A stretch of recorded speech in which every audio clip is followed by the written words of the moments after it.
बिस्मिल्लाहिर्रहमानिर्रहीम। अस्सलाम वालेकुम दोस्तों, उम्मीद है कि आप सब खैरियत से होंगे। आज मैं आपके लिए बहुत आसान और ज़बरदस्त रेसिपी लाई हूँ।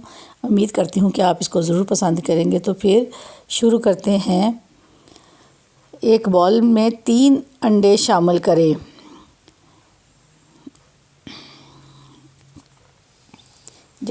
शामिल करें और इसके बाद आप 1 कप पिसी हुई चीनी डाल दें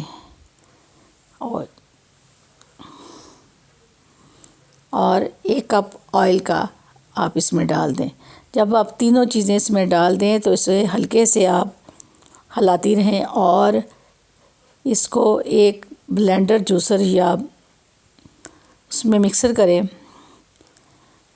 और मिक्स कर तकरीबन 1 मिनट के लिए।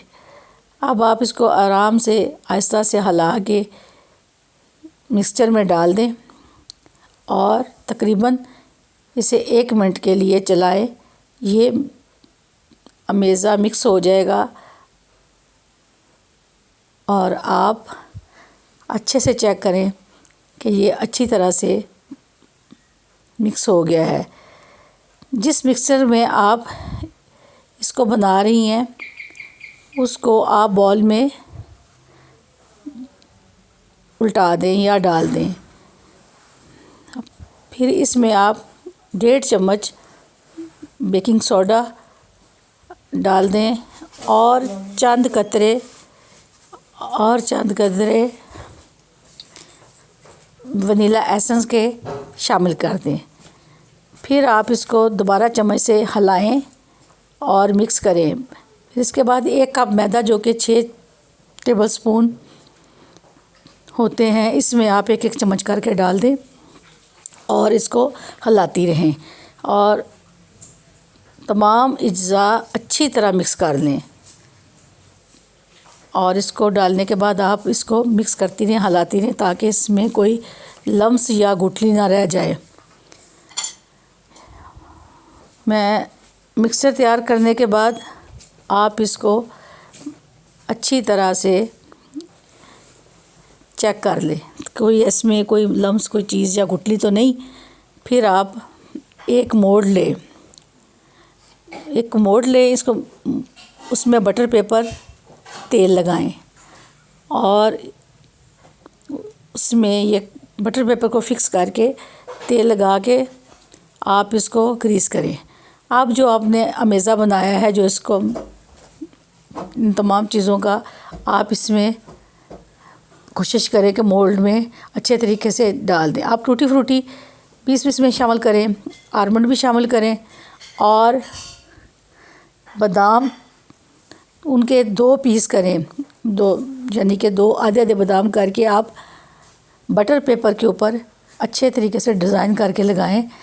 तो जिस तरह ये मोल्ड के ऊपर बटर पेपर है उस पर ग्रीस किया मैंने ऑयल को, अब इसके ऊपर आप बादाम को अच्छे डिज़ाइन तरीके से लगाएं। अब आप देखिए कितने अच्छे से ये बादाम सेट हो गए हैं। अब जो आपने मिक्सर तैयार किया है उसको आप इन बादामों के ऊपर बड़ी अच्छी तरतीब से डाल दें।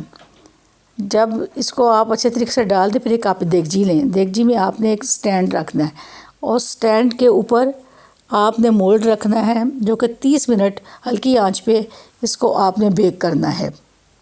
ठीक आधे घंटे के बाद 30 मिनट के बाद आपने इसको चेक करना है।